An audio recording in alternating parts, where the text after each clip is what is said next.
As Ann Arbor grapples with a growing housing crisis, city leaders are pushing for big changes. It's an issue that we've been staying on top of for years. Now, to put that problem into perspective, the median sales price for a single-family home in Ann Arbor hit $450,000 last month.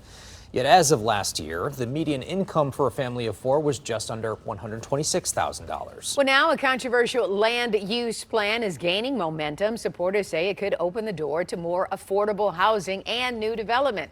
But critics warn it could strain infrastructure and threaten the city's character. 7 News Detroit anchor Simon Shayket is listening to residents and business owners on all sides of the debate. He's hearing from city leaders, including the mayor, who say that action can't wait.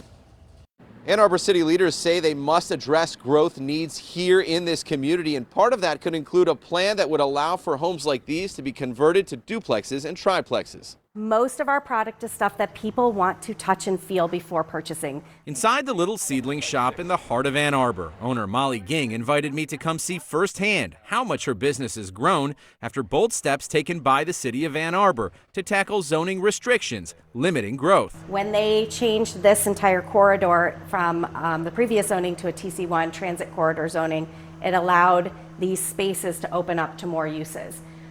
So I was able to rent this space for not only storage, but also showroom space where I could run retail. Closer to downtown, the issue of affordability is also driving a conversation about allowing for more expansion in a city with a mix of students, families, and other professionals of all ages. I'm a student myself, so I also struggle to find affordable housing here. I wanted to learn more about the city's new land use plan passed by City Council and the mayor back in March, outlining a new vision for growth through the year 2050, 3 years in the making with public input. Its goals include addressing a gap for people earning too much to receive assistance, but not enough to afford high rates for housing. Where currently are duplexes and triplexes not allowed, where they could soon become allowed? Yeah, throughout most of our residential areas, duplexes and triplexes are prohibited. And along with expanding to allow more duplexes and triplexes. These are areas where we're going to be able to have additional residential density in ways that we've never seen it before.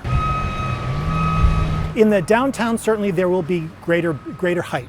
Along the transit corridors, I think you'll see also some additional height that we don't have presently. Right now, a bunch of 1 stories, 2 stories. City Council member Jen Ayer tells me it's about keeping up with demand in a city increasing population through more students at U of M and more jobs being added on campus and beyond. 70% of our residential land is zoned single family only. And so the limited amount of new growth was just not able to keep up with demand. It's going to open up opportunities for small businesses throughout the city. Where I live in Southwest Ann Arbor in the Lawton neighborhood, it's not much that we can walk to. Still, not everyone is on board. In fact, there's been a lot of concerns shared. I'm just worried about the traffic here, especially on the main street. They would have to do a lot of reconfiguration of the stoplights, things like that. Otherwise, it would be really hard with a big apartment complex going in. What sort of concerns do you have? Well, just that they're going to get rid of all the old homes, the historic homes, and replace them with the same thing that they have everywhere. While leaders say addressing the housing shortage is crucial, this plan simply allows a foundation for further action to happen without mandating detailed steps be taken immediately.